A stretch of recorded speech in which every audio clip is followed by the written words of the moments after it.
This is a sample of a lab panel that we look at when we're paying attention to someone who's on testosterone therapy, and we want to make sure that we're safely giving them testosterone. Oftentimes, doctors don't pay attention to these, especially if you're looking at some of like the online services that are selling testosterone and stuff like that. A lot of this gets missed, and that can actually cause trouble down the road. Red blood cell, hemoglobin, hematocrit. These are all part of what's called a complete blood count, or a CBC. And these give information on whether or not your red blood cells are increasing when you're on testosterone.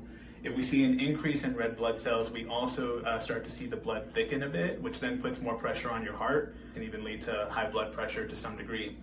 And so we want to pay attention to our red blood cells increasing. If they are, then we either need to tailor the dose and lower it, or we need to have the patient donate blood every 3 months in order to make sure that their blood's not getting too thick. Hemoglobin and hematocrit also have to do with red blood cells. We tend to see increases in those as well. And so those three we pay attention to together to determine whether or not someone is safely on testosterone. The next one is going to be PSA. That's your prostate-specific antigen. There used to be an old train of thought that testosterone causes prostate cancer. It's actually not the case. That being said, it can enlarge prostate cancer if it is given in too high of a dose.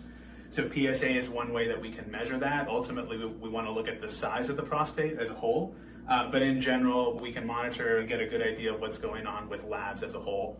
So we want to see PSA stay stable, and we don't want to see any increases over time. The last two that are part of this sample panel are AST and ALT. These are both liver enzymes. Very few occasions we've seen a number of patients who were on testosterone therapy and their liver enzymes went up. We're worried about any kind of liver damage, or at the very least like a suboptimal functioning liver. We don't want any of that at the end of the day. And so we either change the dosing or we change the type of testosterone that they're taking, different things like that. So again, just a small sample of labs that we pay attention to. We call these our safety labs to make sure that people taking testosterone are doing it very safe.